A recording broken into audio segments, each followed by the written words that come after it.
तथ्यों को लेकर झूठ और गलत बोलने के रिकॉर्ड के चलते मोदी का उड़ा मजाक। रवीश कुमार ने लिखा है कि प्रधानमंत्री इतिहास को लेकर झूठ बोलते रहे हैं, गलत भी बोलते रहे हैं, आधा सच और आधा झूठ बोलकर उलझाते भी रहे हैं।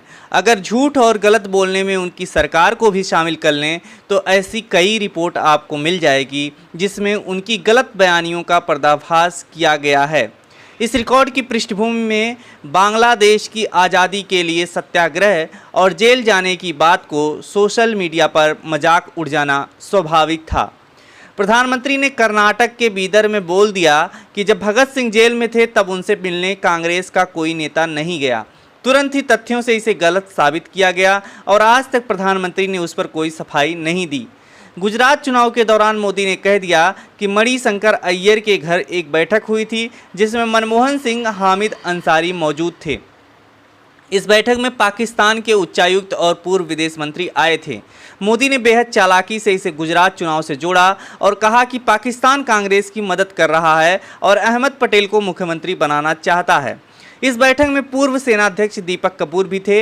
मोदी ने इसकी भी परवाह नहीं की कि भारतीय सेना के पूर्व प्रमुख दीपक कपूर पाकिस्तान के साथ मिलकर किसी साजिश में शामिल नहीं हो सकते। दीपक कपूर ने कहा था कि उस मुलाकात में गुजरात चुनाव पर कोई बात नहीं हुई। खैर, इस झूठ पर प्रधानमंत्री ने राज्यसभा में माफ़ी मांगी थी।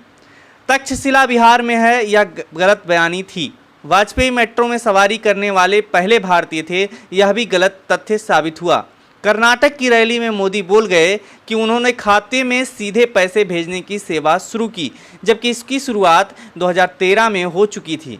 यूपी के चुनाव प्रचार में मोदी ने कह दिया कि रमजान में बिजली तो आती थी, दिवाली में भी आनी चाहिए थी। बाद में तथ्यों से पता चला कि यह गलत है। कानपुर में रेल दुर्घटना हुई थी तो आईएसआई से जोड़ दिया, जिसे यूपी के पुलिस प्रमुख ने खारिज किया था। इसकी रिपोर्ट आ गई है, आप खुद सर्च करें। ऐसे अनेक उदाहरण आपको ऑल्ट न्यूज़ से लेकर के तमाम मीडिया रिपोर्ट में मिलेंगे। यहाँ तक कि 15 अगस्त के भाषणों में भी तथ्यों की विसंगतियाँ उजागर की जाती रही हैं। रवीश कुमार ने आगे लिखा है, ये नरेंद्र मोदी का रिकॉर्ड है। ऐसे में बांग्लादेश की आज़ादी के समर्थन में सत्याग्रह करने और जेल जाने की बात का मजाक उड़ाना कोई आश्चर्य की बात नहीं है और न ही पत्रकारिता की नाकामी है। पहले भी इसी पत्रकारिता ने उनसे झूठ और गलत बयानी को पकड़ा है जिस पर कोई जवाब नहीं आया और उन कामों को भी मोदी विरोध के खांचे में फिट कर किनारे कर दिया गया था।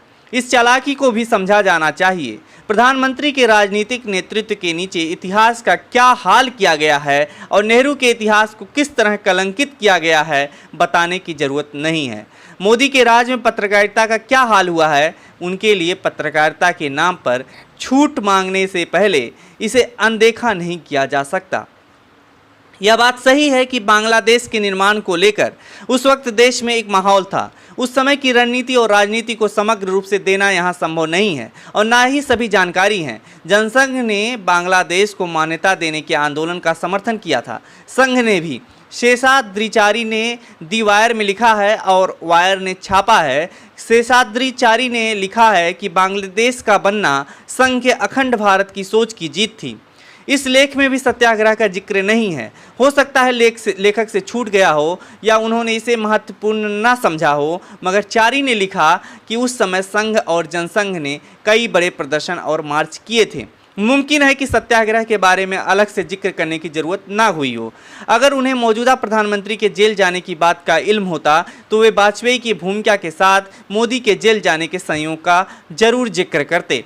उस समय सोशलिस्ट पार्टी के नेता भी अमेरिका का विरोध कर रहे थे। दोनों के प्रदर्शन एक दूसरे से घुले मिले हो सकते हैं। प्रधानमंत्री के इस बयान के संदर्भ में 3 किताबों का जिक्र आया है। एक किताब आपातकाल पर है, उनकी ही लिखी हुई, जिसे बीजेपी समर्थक कोट करने लगे। इसे पढ़ने वालों ने तुरंत ही खंडन शुरू किया कि इसमें एक लाइन सत्याग्रह पर नहीं है। फिर गुजरात की वरिष्ठ पत्रकार दीपल त्रिवेदी ने ट्वीट किया कि एंडी मैरिनो मोदी के आधिकारिक जीवनीकार हैं। उनकी जीवनी में एक लाइन सत्याग्रह और जेल पर नहीं है। दीपल ने पहली 2 किताबों के बारे में कहा है, मैंने दोनों किताब नहीं पढ़ी है। रवीश कुमार आगे लिखते हैं कि तीसरी किताब नीलांजन मुखोपाध्याय की है। यह किताब एंडी मैरिनो की जीवनी से पहले आई थी। यह भी जीवनी ही है। इस किताब में मोदी ने सत्याग्रह और जेल जाने की बात की है, उन्हीं का दावा है। इस प्रसंग के पैराग्राफ में मोदी कहते हैं कि अमेरिकी दूतावास के सामने विरोध करने कई दलों के नेता गए थे, जॉर्ज फर्नांडीज भी थे। इनकी सत्यता के प्रमाण अभी तक किसी ने पेश नहीं किए हैं। प्रदर्शन हुआ होगा, दूतावास के सामने प्रदर्शन करने पर गिरफ्तारी हो सकती है, भले ही आप भारत सरकार के समर्थन में ही करें। अब मोदी जेल गए या नहीं, इसे लेकर मजाक उड़ रहा है तो कोई तिहाड़ जेल में आरटीआई लगा रहा है। यह भी अजीब है कि मोदी आधिकारिक जीवनी में सत्याग्रह की बात नहीं करते हैं, जेल की बात नहीं करते हैं, लेकिन दूसरी किताब में करते हैं। एक चौथी किताब लैंस प्राइस की है, इसे मैंने नहीं पढ़ी है, इसलिए कह नहीं सकता कि इसमें क्या है। ना ही इस किताब को पढ़ने वाले किसी पत्रकार की बात मेरी नज़र से गुजरी है। आपकी नज़र से गुजरी हो तो बता दीजिए। 2015 का एक वीडियो बयान सोशल मीडिया पर चल रहा है, जिसमें मोदी इस सत्याग्रह की बात कर रहे हैं। पत्रकार शेष नारायण सिंह ने लिखा है कि वाजपेयी के आह्वान पर जनसंघ ने बांग्लादेश के लिए सत्याग्रह किया था, जहां उनका आधार मजबूत था, वहां पर धरना प्रदर्शन हुआ था। उनके जानने वाले लोग भी यूपी से दिल्ली गए थे प्रदर्शन में हिस्सा लेने। एसोसिएट प्रेस का एक वीडियो वायरल हो रहा है, जिसमें पीले रंग का झंडा लिए लोग दिल्ली में प्रदर्शन कर रहे हैं। शायद यह जनसंघ का झंडा था। पुलिस से धक्का मुक्की हो रही है। जाहिर है इतने अंतर्विरोधों के बीच मजाक उड़ना और सवाल उठना लाजमी है। प्रधानमंत्री का कौन सा बयान झूठ है और कौन सा है सच, इसे लेकर सतर्क रहने की जरूरत है। मजाक उड़ाने से पहले भी और बाद में भी, क्योंकि झूठ बोलकर निकल जाने और कुछ ऐसा बोल देने जिसे लोग झूठ समझ लें, दोनों ही खेल में नरेंद्र मोदी माहिर हैं। खबरों में बने रहने के लिए फोरम 4 को सब्सक्राइब करें और नोटिफिकेशन पाने के लिए बेल आइकन दबाएं।